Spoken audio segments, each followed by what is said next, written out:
नमस्ते, welcome to inside Bharat. Bharat की पहचान और विविधता में गहरी डुबकी। आज हम चर्चा करेंगे ओडिशा। ओडिशा, जो पहले उड़ीसा कहलाता था, भारत के पूर्वी तट पर बसा ये राज्य वाकई कमाल का है। एक तरफ तो इतने प्राचीन मंदिर, इतिहास की गहरी छाप है, और दूसरी तरफ देखें तो तेजी से बढ़ती इकोनॉमी, नए आईटी हब्स। बिल्कुल एकदम यूनिक ब्लेंड लगता है। सही कहा। ओडिशा की कहानी में ये कॉन्ट्रास्ट, मतलब ये विरोधाभास बहुत दिलचस्प है। इसकी ज्योग्राफी देख लीजिए पहले। हाँ, बताइए। लगभग 485 किलोमीटर लंबी कोस्टलाइन है इसकी, बंगाल की खाड़ी के साथ। अच्छा खासा लंबा तट है। जी, और पड़ोसी राज्य हैं वेस्ट बंगाल, झारखंड, छत्तीसगढ़ और नीचे आंध्र प्रदेश। और एरिया के हिसाब से देखें तो ये भारत का 8वां सबसे बड़ा राज्य है। और जमीन भी, मतलब सिर्फ कोस्ट तो नहीं है, काफी वेरिड है शायद। और दूसरी बड़ी नदियां हैं ना, जैसे ब्राह्मणी, बैतरणी, हाँ, उनके डेल्टा से बने हैं। बहुत उपजाऊ है। इसीलिए इसे हेक्साडेल्टिक रीजन भी कहा जाता है। हेक्साडेल्टाइक। हाँ, मतलब 6 नदियां। हाँ, 6 नदियों का डेल्टा क्षेत्र। फिर थोड़ा अंदर की तरफ बढ़ें तो मध्य में पहाड़ियां हैं, ये ईस्टर्न घाट्स का हिस्सा है। इन्हें गड़जात हिल्स कहते हैं। गड़जात हिल्स। हाँ, और उड़ीसा की सबसे ऊंची चोटी देवमाली वो यही है, करीब 1672 मीटर। अच्छा। ये इलाका मिनरल्स और जंगलों से भरा पड़ा है। और पश्चिम की तरफ, what about the western part? पश्चिम की तरफ पठार हैं, थोड़े ऊंचे नीचे लहरदार भूभाग, जिसे रोलिंग अपलैंड्स कहते हैं। फिर पठार, घने जंगल हैं वहां, और कई आदिवासी समुदाय वहीं लेते हैं। और हाँ, महानदी, ब्राह्मणी, बैतरणी जैसी बड़ी नदियों की जो घाटियां हैं वो भी बहुत उपजाऊ हैं। घनी आबादी वाले कृषि क्षेत्र हैं, लेकिन हाँ, यहाँ बाढ़ का खतरा भी रहता है। महानदी का जिक्र आया, ये तो उड़ीसा की लाइफलाइन जैसी है ना। हीराकुंड डैम भी तो इसी पर है ना। बिल्कुल, हीराकुंड डैम भारत के सबसे लंबे बांधों में से एक है। महानदी के अलावा ब्राह्मणी, बैतरणी, सुवर्णरेखा, ऋषिकुलिया जैसी और भी नदियां हैं जो यहाँ की लाइफ और इकोनॉमी के लिए बहुत जरूरी हैं। सही। और पानी की बात हो रही है तो झीलें, चिल्का का नाम तो बहुत सुना है। अरे हाँ, चिल्का झील को कैसे भूल सकते हैं। एशिया की सबसे बड़ी खारे पानी की लगून है ये। सबसे बड़े? जी, और एक जबरदस्त बायोडाइवर्सिटी हॉटस्पॉट है। सर्दियों में तो लाखों माइग्रेटरी बर्ड्स आते हैं दूर दूर से। वाह। और यहाँ की एक खासियत है इरावदी डॉल्फिन, यही मिलती हैं ये। अच्छा, इरावदी डॉल्फिन्स। हाँ, और ये एक रैमसर साइट भी है, मतलब इंटरनेशनल इंपॉर्टेंस का वेटलैंड। ये तो कमाल है। और मीठे पानी की झीलें भी हैं शायद। हाँ, अंशुपा झील है, तंपारा झील है, ये मीठे पानी की है। अच्छा, क्लाइमेट कैसा रहता है उड़ीसा का? सुना है चक्रवातों का काफी असर रहता है। हाँ, क्लाइमेट तो ट्रॉपिकल है, गर्मी, मॉनसून, सर्दी, और क्योंकि ये तट पर है तो बंगाल की खाड़ी से उठने वाले चक्रवातों का खतरा हमेशा बना रहता है। हालांकि ये कहना पड़ेगा कि उड़ीसा ने पिछले कुछ सालों में साइक्लोन मैनेजमेंट में बहुत ही बेहतरीन काम किया है, मतलब दुनिया भर में इसकी तारीफ हुई है। हाँ, ये तो सुना है मैंने भी। वैसे पारंपरिक तौर पर अगर देखें तो यहाँ 6 ऋतुएं मानी जाती हैं: ग्रीष्म, वर्षा, शरत, हेमंत, शीत, बसंत। 6 ऋतुएं? अच्छा। और हरियाली, फॉरेस्ट का क्या स्टेटस है? फॉरेस्ट कवर भी अच्छा है, करीब 31.41% एरिया जंगल है। सिमलीपाल नेशनल पार्क एक प्रमुख टाइगर रिजर्व है। सिमलीपाल? और भितरकनिका वाइल्ड लाइफ सैंक्चुरी है, जो अपने मैंग्रोव जंगलों और खारे पानी के मगरमच्छों के लिए बहुत फेमस है। मैंग्रोव्स और मगरमच्छ? जी, और एक और अद्भुत चीज होती है गहिरीमाथा बीच पर ऑलिव रिडली कछुओं की मास नेस्टिंग। अरे हाँ, वो अरीबाड़ा कहते हैं शायद। बिल्कुल, अरीबाड़ा। हजारों लाखों कछुए एक साथ अंडे देने के लिए किनारे पर आते हैं, मतलब देखने लायक नजारा होता है वो। इनक्रेडिबल। प्रकृति ने सच में बहुत कुछ दिया है ओडिशा को। मिट्टी के बारे में क्या? वो भी अलग अलग तरह की होगी। हाँ, मिट्टी भी विविध है।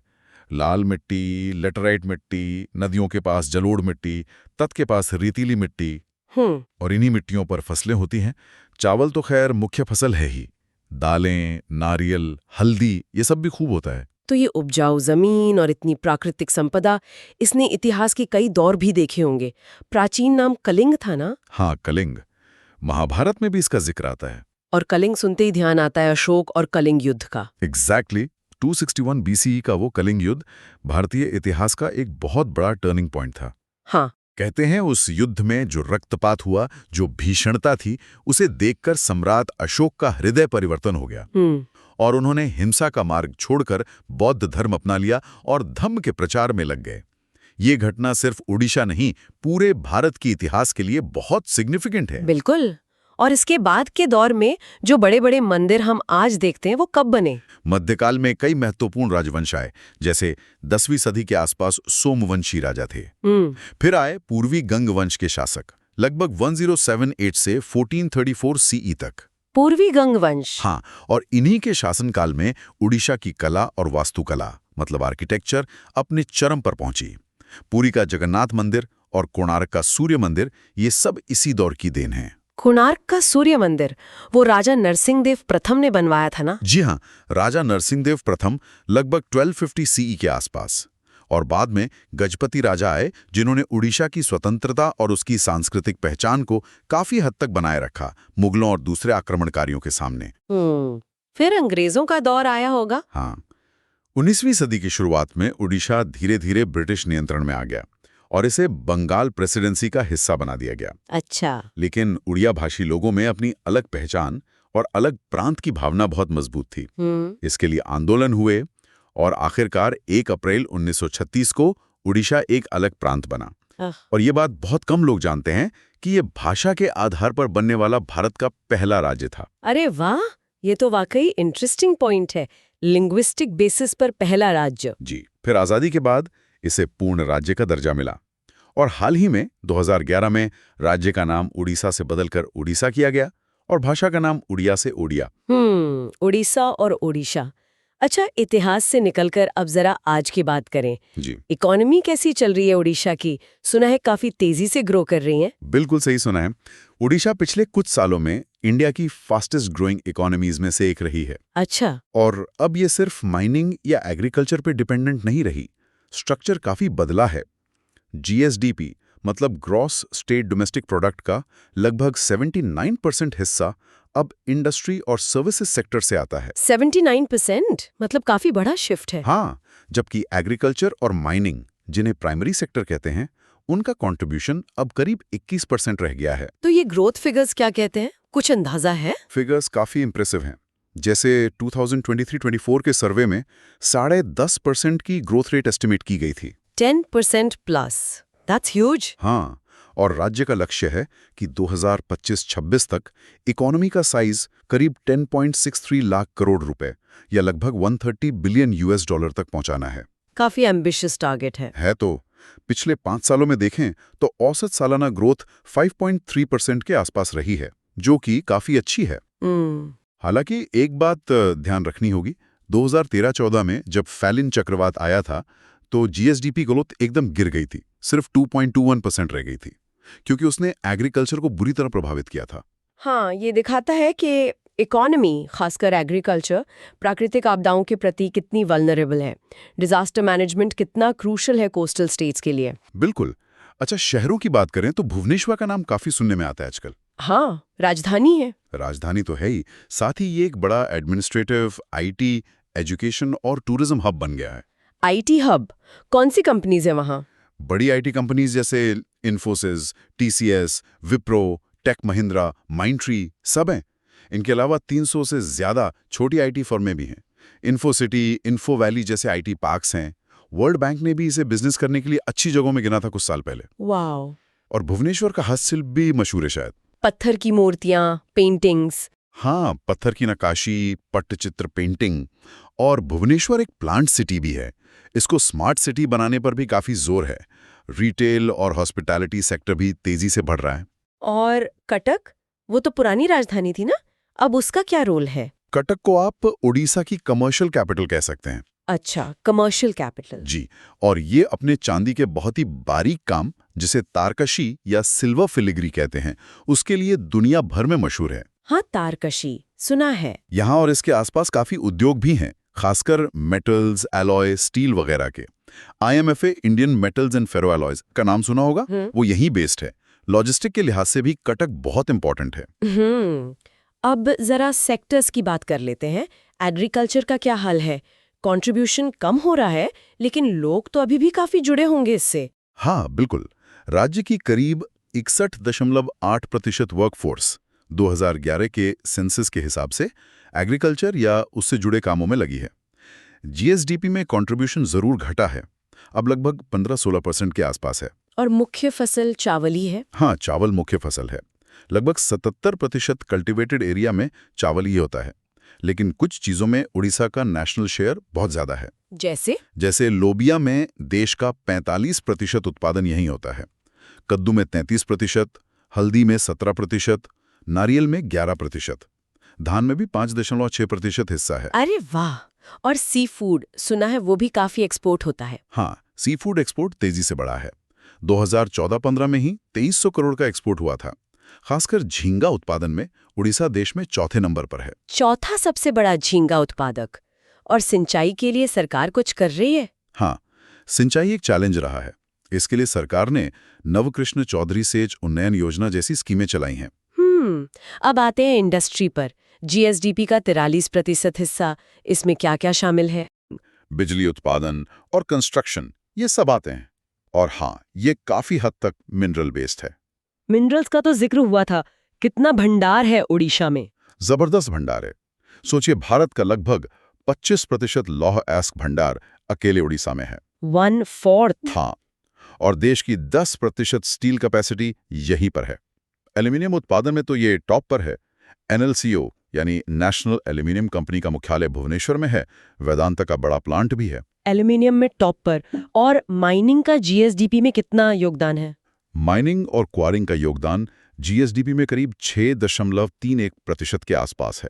ये तो जबरदस्त मिनरल वेल्थ है। इसका मतलब बिजली उत्पादन भी ज्यादातर कोयले पर आधारित होगा, क्योंकि कोयला भी मिलता है यहाँ। हाँ, बिल्कुल। ओडिशा में कोयले के भी बड़े भंडार हैं, खासकर तालचेर और इब घाटी में। महानदी कोलफील्ड्स लिमिटेड MCL यहीं ऑपरेट करती है।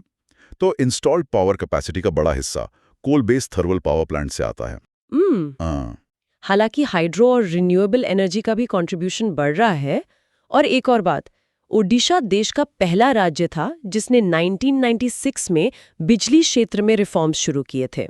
अच्छा, क्या रिफॉर्म्स थे? उन्होंने स्टेट इलेक्ट्रिसिटी बोर्ड OSCB को भंग करके उसका अनबंडलिंग और प्राइवेटाइजेशन किया था। हालांकि उसके मिले-जुले नतीजे रहे हैं। और अब क्या प्लान्स हैं पावर सेक्टर में? अब लक्ष्य है 24 घंटे अनइंटरप्टेड बिजली सप्लाई सुनिश्चित करना और राज्य को बिजली सरप्लस बनाना। गुड। अब तीसरा सेक्टर, सर्विसेज। GSDP का 36%। इसमें क्या आता है? सर्विसेज सेक्टर में कई चीजें हैं। ट्रेड, होटल्स, रेस्टोरेंट्स करीब 13%, ट्रांसपोर्ट, स्टोरेज, कम्युनिकेशन करीब 11%, financial services, insurance, real estate करीब 13 to 14% और कम्युनिटी सोशल पर्सनल सर्विसेज करीब 13.5%। मतलब काफी डाइवर्सिफाइड है ये भी। बैंकिंग नेटवर्क कैसा है? बैंकिंग नेटवर्क काफी फैला हुआ है।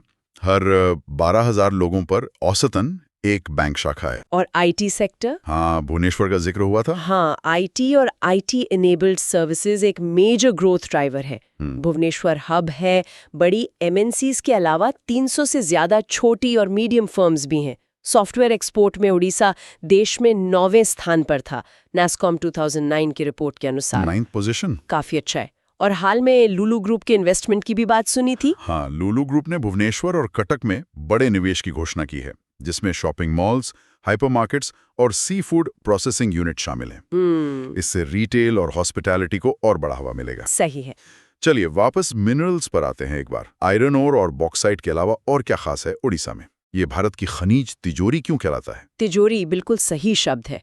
आयरन ओर खासकर क्योंझर और सुंदरगढ़ जिलों में, और बॉक्साइट कोरापुट, रायगढ़, भारत का लगभग 90% भंडार यही है। हाँ। के अलावा यहाँ क्रोमाइट मिलता है। क्रोमाइट वो किस काम आता है? क्रोमाइट स्टेनलेस स्टील बनाने के लिए बहुत जरूरी है और डिफेंस और एरोस्पेस इंडस्ट्रीज में भी इस्तेमाल होता है।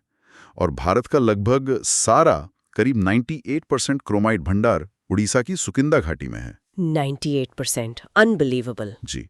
इसके अलावा कोयला, तालचेर, इब घाटी, मैंगनीज, सुंदरगढ़, क्योंझर, चूना पत्थर और डोलोमाइट सीमेंट और स्टील उद्योग के लिए, ग्रेफाइट, क्वार्ट्जाइट, सिलिका रेत। लिस्ट बहुत लंबी है।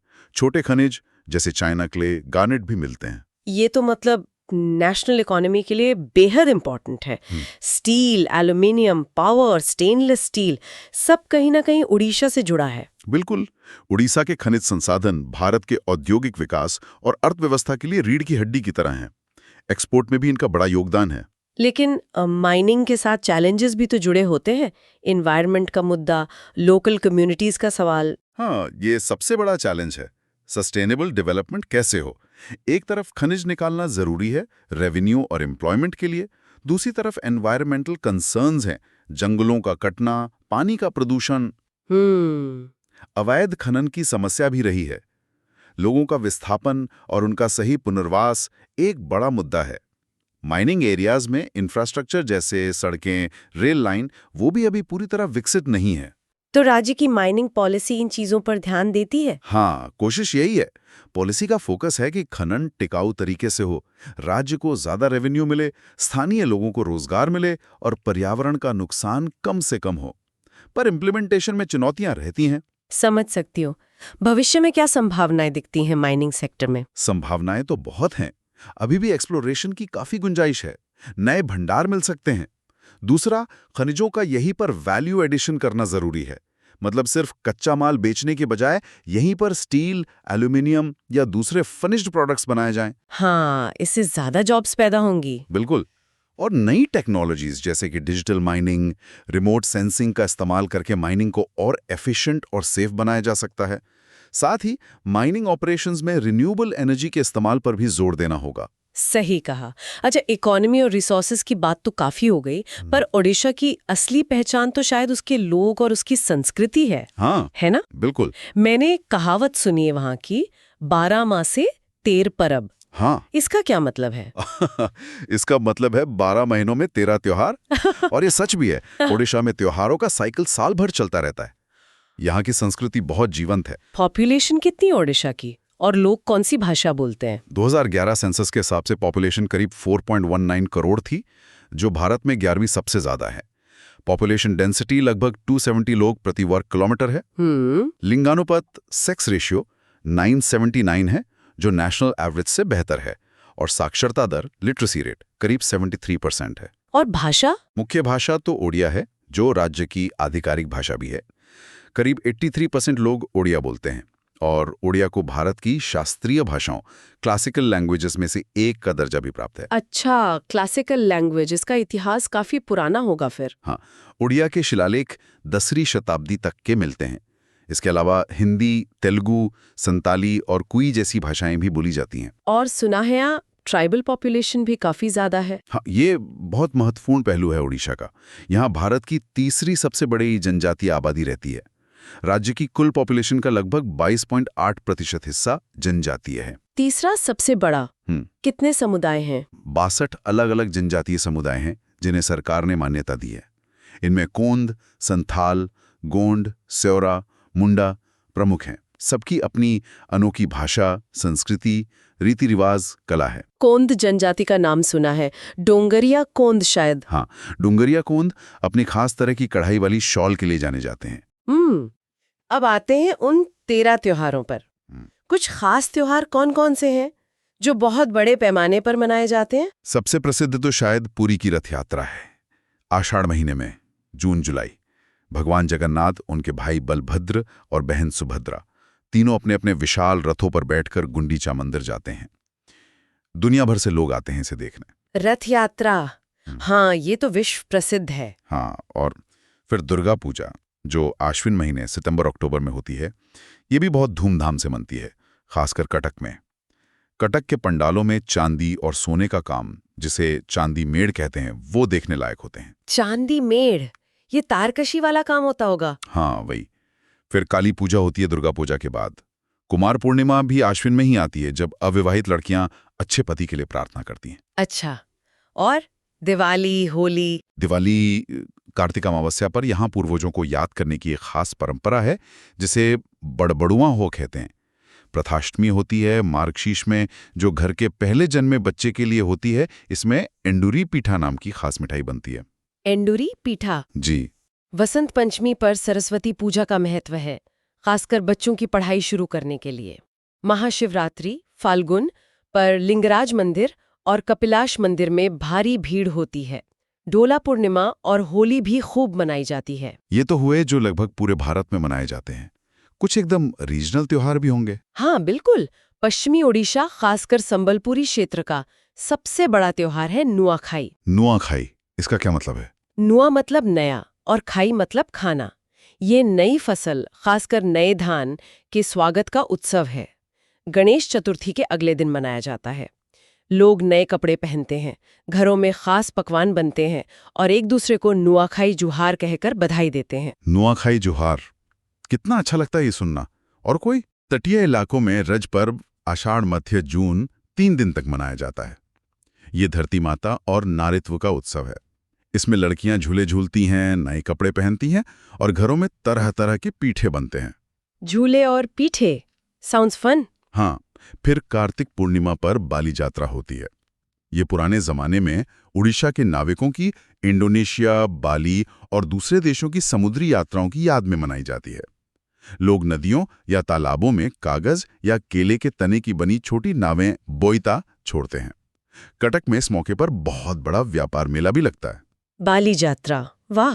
और ढेंकानाल और केंद्रपाड़ा जैसे जिलों में गजलक्ष्मी पूजा कुमार पूर्णिमा से शुरू होकर 11 दिन तक चलती है। पश्चिमी और दक्षिणी ओडिशा में शीतलष्टी मनाई जाती है, जिसमें शिव पार्वती विवाह का मंचन होता है। और बरगढ़ की धनु यात्रा तो दुनिया का सबसे बड़ा ओपन एयर थिएटर माना जाता है। धनु यात्रा, इसमें क्या होता है? ये जनवरी में 11 दिनों तक चलती है। इसमें कृष्ण और कंस की कहानी का मंचन होता है और पूरा बरगढ़ शहर ही मथुरा बन जाता है और एक कलाकार कंस का रूप धारण करके शहर पर राज करता है। जबरदस्त, वाकई त्योहारों की भरमार है। अच्छा, कला और शिल्प पर आते हैं। पट्टचित्र का नाम बहुत सुना है, वो क्या होता है? पट्टचित्र ओडिशा की सिग्नेचर आर्ट फॉर्म है। पट्ट मतलब कपड़ा और चित्र मतलब तस्वीर। ये कपड़े पर बनी स्क्रॉल पेंटिंग होती हैं जिनमें प्राकृतिक रंगों का इस्तेमाल होता है। अच्छा, कपड़े पे? हाँ, इनमें ज्यादातर पौराणिक कथाएं, खासकर जगन्नाथ और कृष्ण लीला के दृश्य चित्रित होते हैं। बहुत बारीक काम होता है। और पत्थर और लकड़ी की नक्काशी, कोणार्क मंदिर तो इसका उदाहरण है ही। बिल्कुल, कोणार्क, पुरी, भुवनेश्वर के मंदिरों में पत्थर की नक्काशी का अद्भुत काम दिखता है। लकड़ी पर भी नक्काशी होती है। और एक और खास चीज है पिपली गांव का एप्लीक वर्क। एप्लीक वर्क? हाँ, इसमें रंगीन कपड़ों के टुकड़ों को काटकर दूसरे कपड़े पे सिलकर खूबसूरत डिजाइन बनाए जाते हैं। छाते, पर्दे, बैग्स वगैरह पर यह काम होता है। पिपली इसके लिए बहुत फेमस है। और कटक की चांदी की तारकशी तो है ही। तारकशी, चांदी के महीन तारों से गहने और सजावटी सामान बनाए जाते हैं। बहुत नाजुक और खूबसूरत काम होता है। और टेक्सटाइल्स में संबलपुरी साड़ी। हाँ, संबलपुरी वस्त्र, खासकर साड़ियाँ अपने इकत डिजाइन के लिए दुनिया भर में मशहूर हैं। इकत एक खास तरह की टाई एंड डाई टेक्निक है जिससे धागों को रंगने के बाद बुना जाता है और बहुत सुंदर पैटर्न बनते हैं। बोमकई साड़ी भी फेमस है। बेरहमपुर का पट्टा सिल्क भी जाना जाता है। कई चीजों को तो जीआई टैग भी मिला है शायद। हाँ, काफी चीजों को मिला है, जैसे कोणार्क की पत्थर नक्काशी, पिपली एप्लीक, ओडिशा इकत, बोमकाई साड़ी, बेरहमपुर पट्टा, कटक की तारकशी, पट्टचित्र और हाँ, ओडिशा रसगुल्ला को भी। रसगुल्ला, इस पर तो ओडिशा और बंगाल में काफी बहस चलती है कि असल में कहाँ का है। हाँ, वो मीठी बहस तो चलती रहती है। दोनों के अपने अपने दावे और इतिहास हैं। खैर, संगीत और नृत्य की बात करें तो ओडिसी नृत्य का नाम सबसे पहले आता है। हाँ, क्लासिकल डांस है ये तो। जी, भारत के 8 क्लासिकल डांसेस में से एक है। ये अपनी मूर्तिकला जैसी मुद्राओं, ग्रेसफुल मूवमेंट्स और खास त्रिभंगी पोस्चर, शरीर 3 जगह से मुड़ा हुआ, के लिए जाना जाता है। मंदिरों में महरियों द्वारा ये किया जाता था। त्रिभंगी पोस्चर। और लोक नृत्य? लोक नृत्यों की भी समृद्ध परंपरा है। घोटीपुआ नृत्य है जिसमें लड़के लड़कियों के वेश में नृत्य करते हैं और माना जाता है कि इसी से ओडिसी नृत्य विकसित हुआ। अच्छा। फिर छऊ नृत्य है जो एक तरह का मार्शल डांस है जिसमें मुखौटे पहने जाते हैं। डंडा नाता एक धार्मिक नृत्य नाटिका है। दलखाई नृत्य खासकर संबलपुरी क्षेत्र में त्योहारों पे किया जाता है। काफी विविधता है नृत्यों में भी। और संगीत, ओडिसी संगीत भी होता है। हाँ, ओडिसी संगीत की अपनी एक अलग शास्त्रीय परंपरा है जो हिंदुस्तानी या कर्नाटक संगीत से थोड़ी अलग है।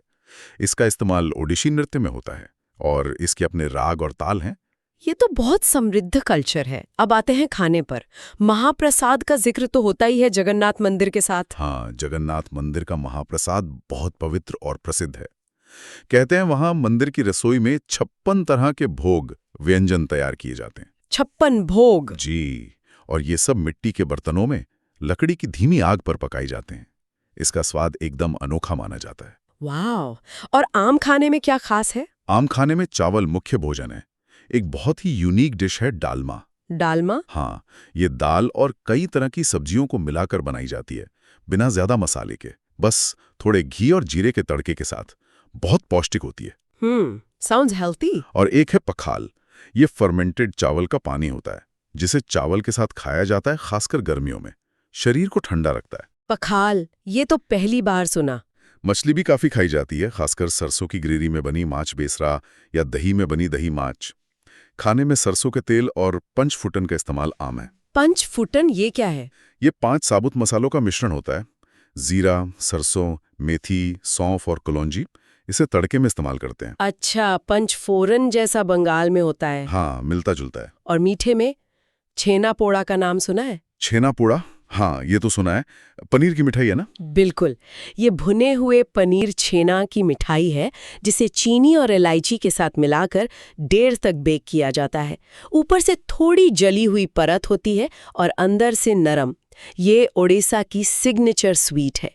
मुंह में पानी आ गया सुन के। और रसगुल्ला तो है ही। हाँ, रसगुल्ला भी खूब पसंद किया जाता है। खिचड़ी का एक रूप भी यहाँ का लोकप्रिय व्यंजन है। तो खाने पीने में भी काफी वैरायटी है। अच्छा, अब जरा घूमने फिरने की बात करते हैं। मेजर टूरिस्ट डेस्टिनेशंस कौन सी हैं?